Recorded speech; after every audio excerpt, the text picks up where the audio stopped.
get started formally now. Mm-hmm. So, good morning to everyone and welcome to Governance Live.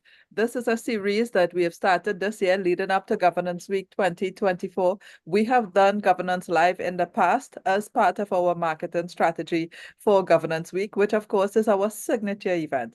And this year we are so proud to have Professor John Elkington, who will be speaking on the triple bottom line. We have titled our theme Regenerative Capitalism, which speaks to the whole social impact and environmental impact of what we do in organizations.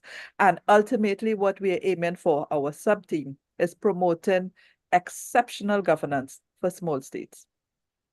Today, we have one of our panelists who is joining us for Governance Live, Simone Francois-Whittier, and Simone is no stranger to us at CCGI. In fact, she has been on Governance Week in the past, and she's someone who is not just a member, but fully integrated in a lot of what we do at CCGI. And it's an absolute pleasure to have her. Simone, one of the major reasons that I'm happy to have you this morning is because you are going to bring such a different and unique perspective. Because one, of the individual you are, but two, because of the amount of work you have done in the nonprofit sector. So let me start first by saying I'm so happy to have you and welcome to Governance Live. Thank you so much for the invitation, Kamla. For you, I'll do it. Thank you so much for you and CCGI. I've truly enjoyed my membership. This is one of the few things I can see when I see it. I smile immediately when I see an email. I'm like, oh, what's this? So thank you so much for having me. We appreciate that feedback because we do know we send a lot of emails. Okay. No, it was not a complaint. Thank you. Thank you so much. Now, Simone, let's start first with talking a little bit about your background, your involvement in NGOs, and also your affiliation with CCGI, because we too are a nonprofit organization. To share with us, because I know you're involved in a lot of NGO work.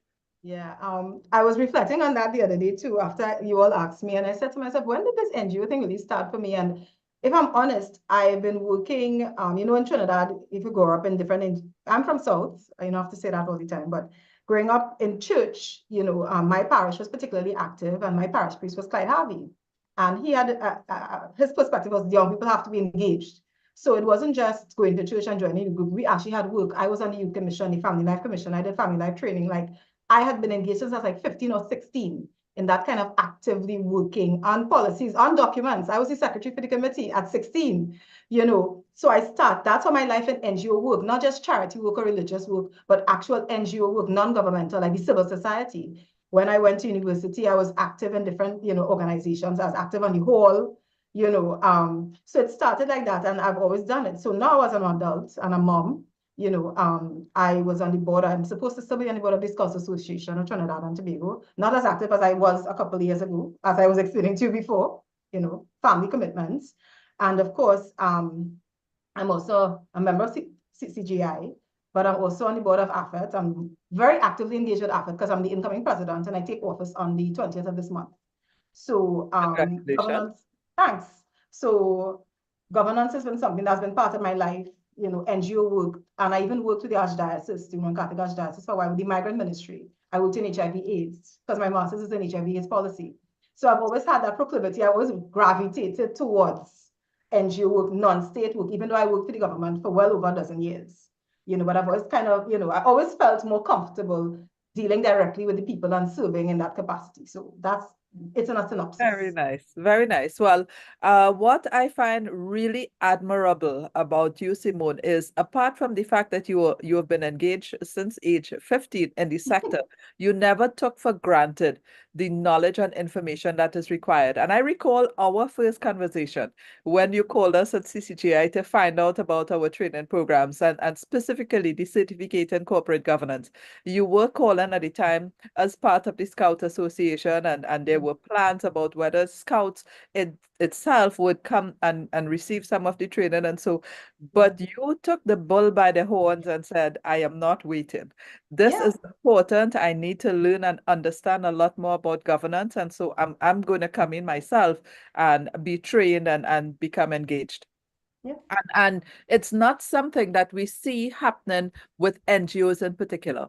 A lot of persons who come to CCGI for our training workshops and so come from private sector organizations. We from time to time get state organizations as well, but very few NGOs. So it's truly admirable that you would have seen for yourself the need to ensure that there's a proper understanding of corporate governance practices so that you can take these to your organizations. Yeah. Just prior to the start of this live, you were sharing that within the NGO space, there are persons who share with you their unease, their discomfort, because they don't know what governance practices entail, and therefore, how do they fulfill their role on boards of NGOs? Yeah, and that's something that I noticed very early because when I worked, let's see, when I had the privilege of serving on the parish committee in the different committees, I was privileged to work with persons who were in the corporate world, and this is me as a teenager, but they were already on boards. So I got a bit of the exposure to what it's supposed to look like. Because even though it wasn't a close copy, it was close enough that you knew it was not a dog and pony show. It wasn't a parlor we were running, right? So I got a sense that there was order. My natural inclination is to have order, right? I like order. So I naturally gravitated like, oh, there's a way to do this. There's a proper way to do things. So as I got older and I worked in different sectors, when I worked in the HIV/AIDS sector, even within the state sector, I was like, okay, I'm starting to see deviation from what I think is the norm or what I've been taught. And when I was working in the government, even in the government, and I worked in HIV/AIDS as part of government center, the workplace policy and HIV/AIDS. There was an advisory board there. And even at that level, I'm like, I'm interacting with people now and I'm realizing, okay, so people coming to serve, because that's the one thing with NGOs you have to understand, and civil society, people come to serve.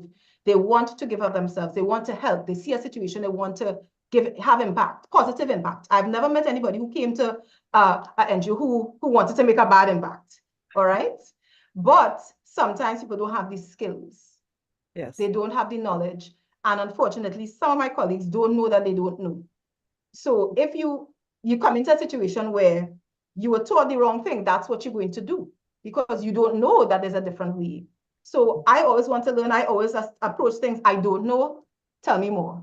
Teach me. Let me learn. So that's why I think the NGO sector is moving in that direction, because now with donors, and it's something that people may disagree with me, but what I have seen is that the shift has started to come up because certain donor agencies have insisted that there are people with certain skill sets on board who can then basically administer the money, administer the services. So you need to have people that know. So it's important for the NGO sector, not only in Trinidad and Tobago, the Caribbean, but the world. We have to have the skills to do these things and to do them properly.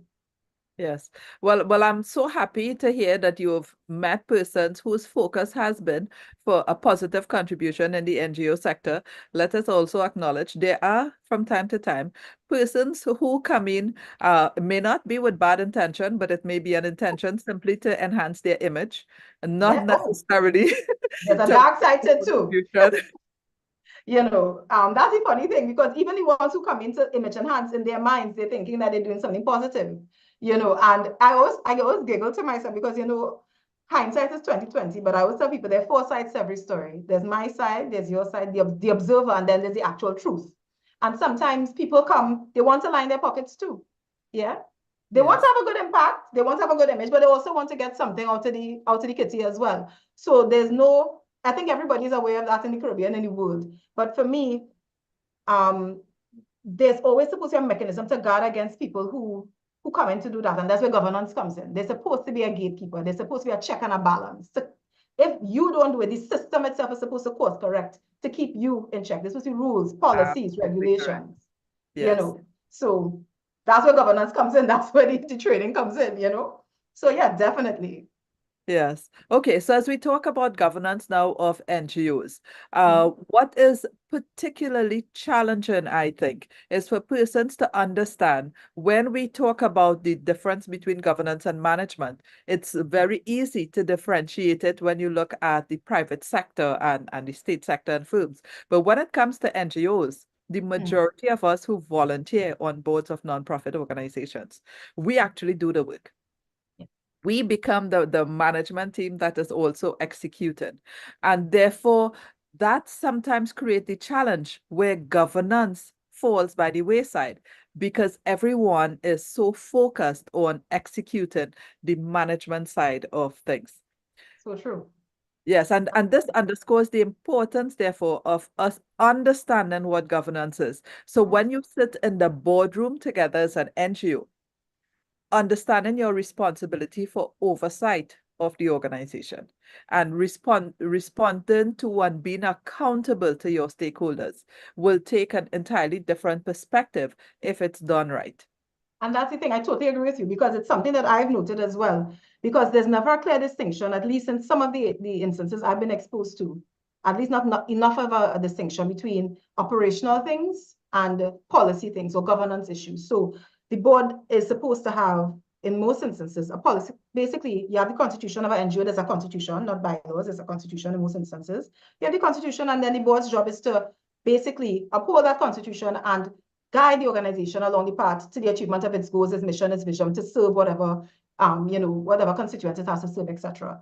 And then there's the operational side. But what I see happening is that because there's so few people, bodies on the ground, the two somehow merge. So I've seen where board meetings end up being operational meetings because other than, let's say, you have the, let's say the agenda and you're supposed to be discussing this activity or that, then it starts getting onto the granular things like how much paper you need, how much chairs. That's not for the boardroom. That's an operational thing. But in my mind, if you have a clearly set out governance structure on the board, then you could delegate that to a committee of the board, because then there's a board committee for that. There's somebody else to do that. And in the organization I'm presently in, I'll share with you that in the constitution, we have built into committees of members who are supposed to be led by each director. So that's supposed to, on paper, kind of basically filter down and have it trickle down to, okay, the membership or other people are there to also action. But more often than not in NGOs, because people are so passionate about what they're doing, they end up taking over and micromanaging in some instances, or taking over it themselves and trying to, wrestle it. Yes. And that's impossible. You can't do that. You have to delegate. You have to get people who are just as sold on the concept, who are just as passionate. You have to convince them to come on board. And if you cannot convince them, it is so you, maybe you need to reconsider what your NGO is about. If you can't get other people to come on board to help you, are you really serving a purpose? Who are you serving? Do they need what you are? It's just like a company, in terms of knowing who your constituents are, who your clients are, who your customers. So are we here to help? You have to ask them. And then they will tell you, well, we really didn't need that. What we really wanted was X. Yeah. And then you have to, again, but the board is supposed to help with that. But I want to stay on that point for just a minute more, Simone, because it's such a critical point, and I don't think we often intentionally recognize it. And that is the importance of NGOs. There are times when persons feel you give off your time only at the end of your career. Yes.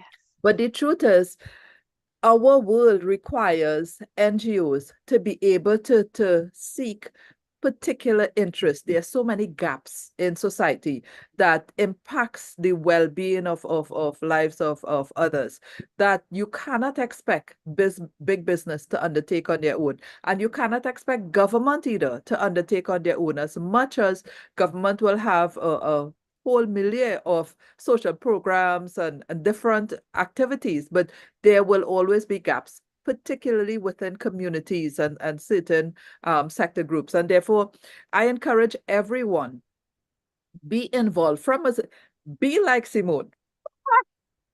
From 15, 16, ensure that your children are engaged and understand service. And throughout your career, be involved in 2 and 3 NGOs at minimum, so that you can contribute of your time, your energy, your effort to help all of us be able to build a better society. I think this is an important message we need to get out there. No, I agree with you because it's something that sometimes people do it because they want to take a box and be able to put it on their resume. Like you said, the self-aggrandizement, that is real. But more often than not, people do feel passionate. But sometimes, and it's so funny that you should say that, because a lot of times people do wait, oh, when I'm retired, I'll have time to do that.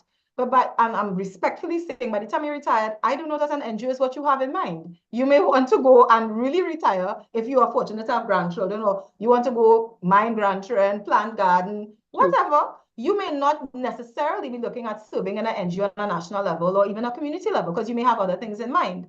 So I do agree with you. It's about balance. It's about finding, I would advise people, you could find one thing, start off small. Find one agency that you think you're drawn to in terms of what their ethos is, their raison d'etre. Find something and say, you know what? these people looking interesting. Let me start looking around. Because I've met women who are like, oh, you're in AFETT, I wanted to join AFETT, I've been looking for some way to serve, some way to give back, some way to meet other like-minded women. And I was like, oh yeah, you could come. Because there's so many now. But a lot of people are scared to come because they figure, I don't have the time. I don't know this thing, and they kind of palm it off. So it's something that is good. I think NGOs do need to also be more visible with the work that they do. Sometimes, because NGOs, as you rightly said, they fill the gaps. And a lot of times, in my experience, personally, professionally, the government reaches out to the NGOs to get the work done because they are actually on the ground. The person in the ministry don't know what's going on in your street, but somebody in the street, the old person, the old man who been living there since Jesus was a boy, he knows everything on that street. He knows everybody. So one thing I learned in the ministry when I was working in HIV/AIDS in particular, we would go to communities to do outreach and stuff, and there would always be I don't want to use this term because it's been, to me, vilified and it's been taken out of context. A leader in the community, an older person in that instance, who would know everybody, and you say, okay, I identify you, I pick you. Could you take me around? Could you introduce me to people? Could you tell me what's going on? And so right there, a community, a civil society-based organization, could be a community council. Remember, a long time people had community councils. I grew up with my grandfather, and then there was a community center, and they had a community council, a village council, right? And people would get together and fix the road or help somebody build a house. There was always something going on, but now I find that's been lost, so we do need to reinvigorate that. Great. So for one, we are encouraging persons to become more involved in NGOs.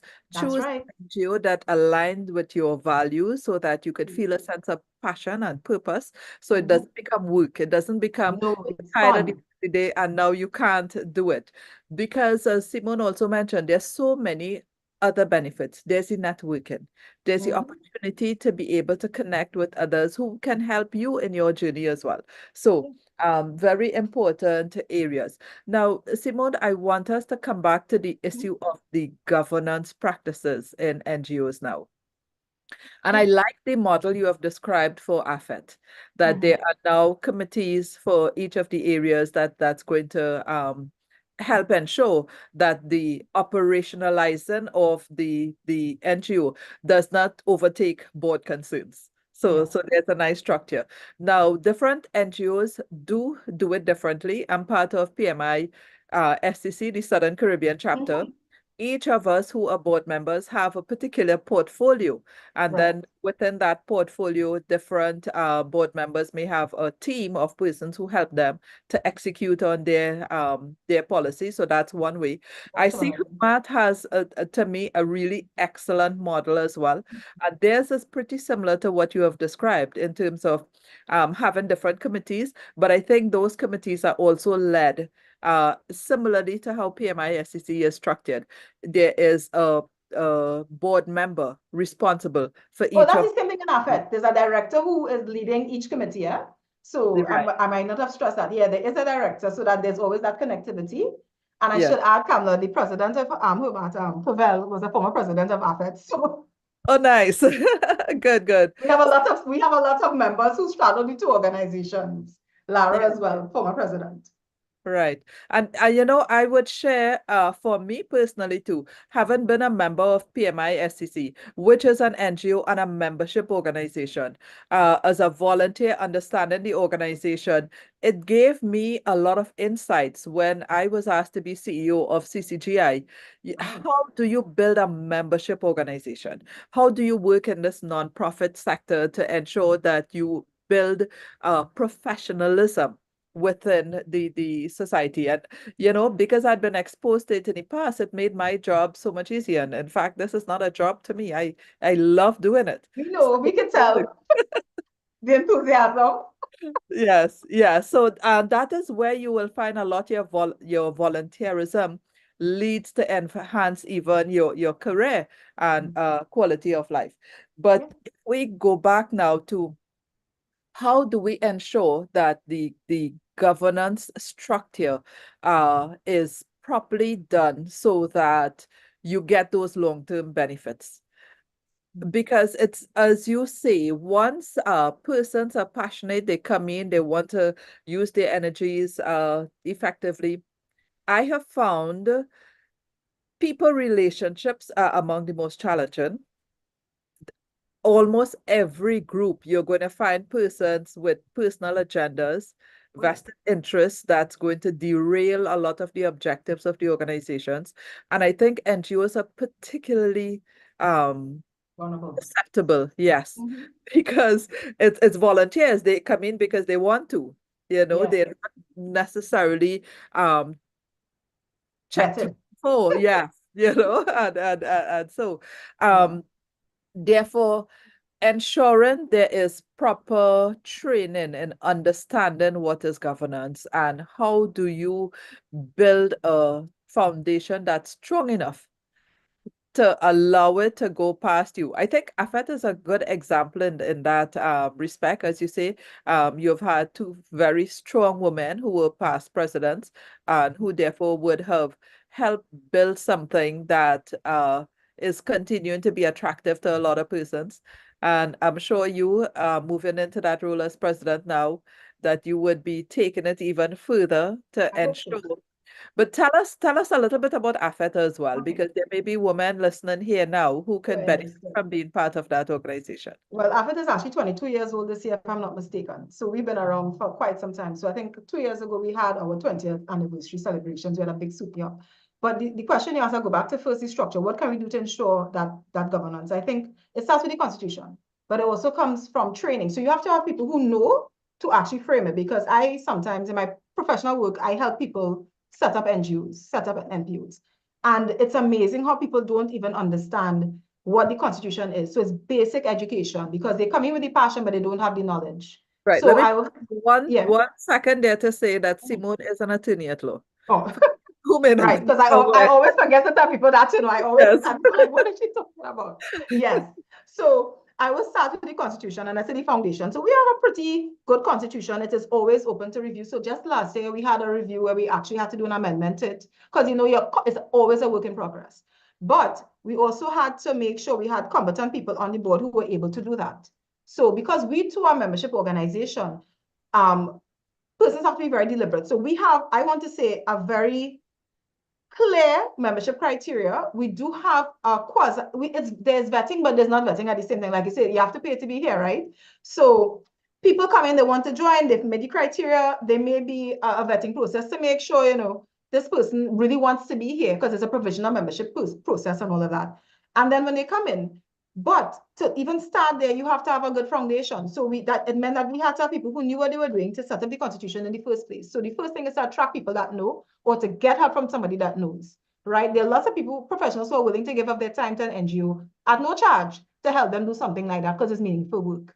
For AFET, we like I said, we do have a vetting process, and over the years, the organization has morphed. So who you attract changes too, because now you have younger professional women who want to come in, because they see these people there. So, like you said, they're notable people who are always on the media, who are always doing something, who are always out there serving in a different capacity. Oh, this person was an AFET. AFET looks like it's a place I want to be, So it's always undergoing a change. So we look at professional women, we look at women, we have a tagline, making women winners, but we are also looking at persons in terms of their personal development now too. So we've started, like over COVID, we did training. We had partnered with the International Organization for Migration, and they helped us sponsor training and psychosocial support for persons going through, that emotional period during COVID and all of that. So we've started to not necessarily change our message, but we've expanded it to cover, what's coming up now. What do the members want? So we always try to be responsive to members. Okay, what is you all need? But we always try to remember too that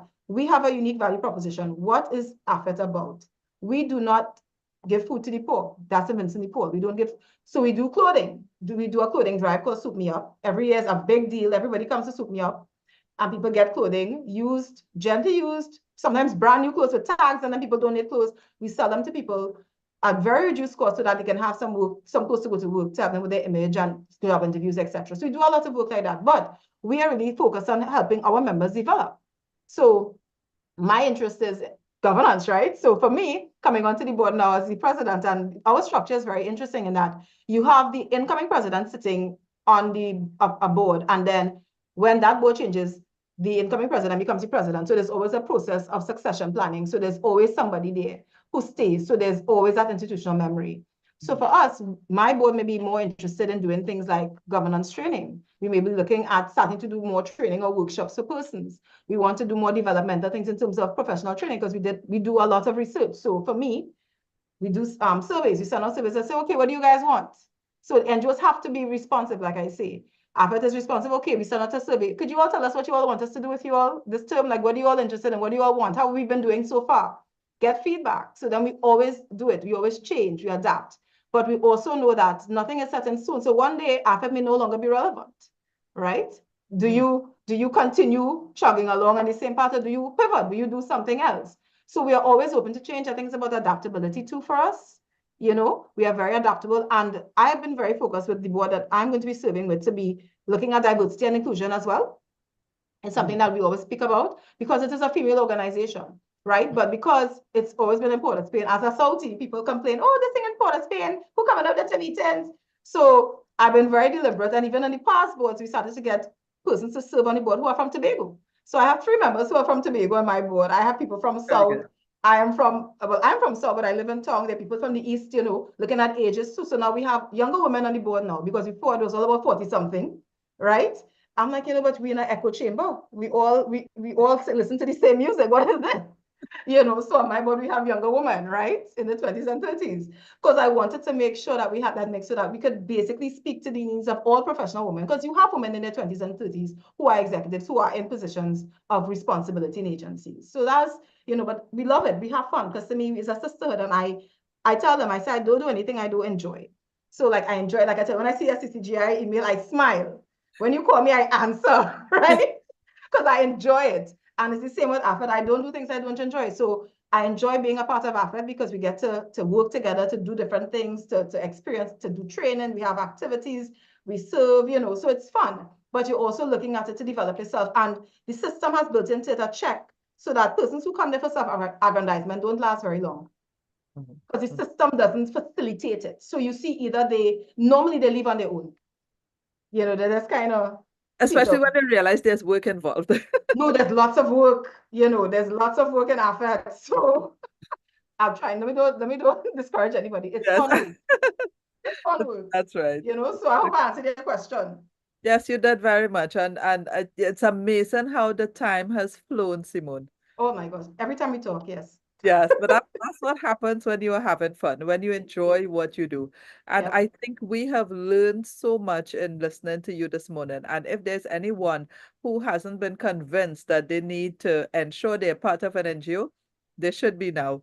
Yeah, you know. Because it's so important that the impact that you have on people.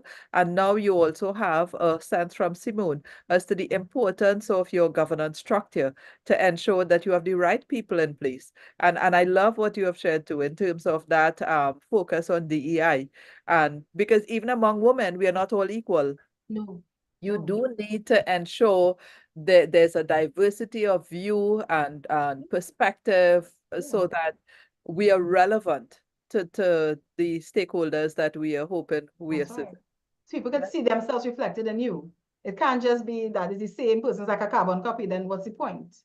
You know. Simone, I will tell you, if we had a carbon copy of you for almost every woman in this country, that would be an amazing thing. I have You a carbon are an copy, you know. awesome I have a niece. individual. I have a niece that my daughter, not one, but my niece, the teachers will tell me, no, this is you. I have a carbon copy. I do. Very nice. I love your energy. I love your drive. You are just always so very positive. And it's a joy for us to have you as part of Thank CCGI family you. as well. Thank So you. thank you so much. My Thank you so much pleasure. for taking part in Governance Live today. As Thank we you. wrap up, I want to also thank our sponsors of Mhm. Governance Week 2024. We have two gold sponsors. First, Citizens Bank and Massey Group, and we have several bronze sponsors, Angostura Limited, Republic Bank, National Gas Company of Trinidad and Tobago, PwC, and GA Rowe and Sons out of Belize, which Yes. I'm very happy for. It's the first time that we not Yeah. only got membership from Belize last year, but they've now Right. made this additional step to That's become Dr. Chamberlain a and they? member. No, Dr. Chamberlain is with the Coalition of Service Providers out of Belize and several other organizations. G.A. Mhm. Rowe and Sons is Alistair Rowe. You might Ah, have met yes, him, yes, at yes, some of our conferences in the yes. past. A really amazing guy, and several of his management team have been part of our workshops as well. So they've really been truly connected Cool. with CCGI. So we are happy to deepen this connection, and we look forward to other organizations similarly coming on board, because as Simone says, we do send a lot of emails, but they're different emails. They address so many different types of workshops and issues, because we are also striving to be relevant. A very important point that Simone made. As a nonprofit, we can't just focus on ourselves and think because we have a passion, everyone else is interested in this. No, it's important to be relevant to the people that we serve. And that is part of the strategic direction that must also be set by your board, and setting the tone at the top. All the important elements that ensures that our NGOs not just succeeds, but thrives in an environment that they're able to make their impact with. Definitely. Simone, thank you so much. My absolute I really pleasure. enjoyed this Always. governance live. Definitely. Have a great day, everybody. Thank you so much.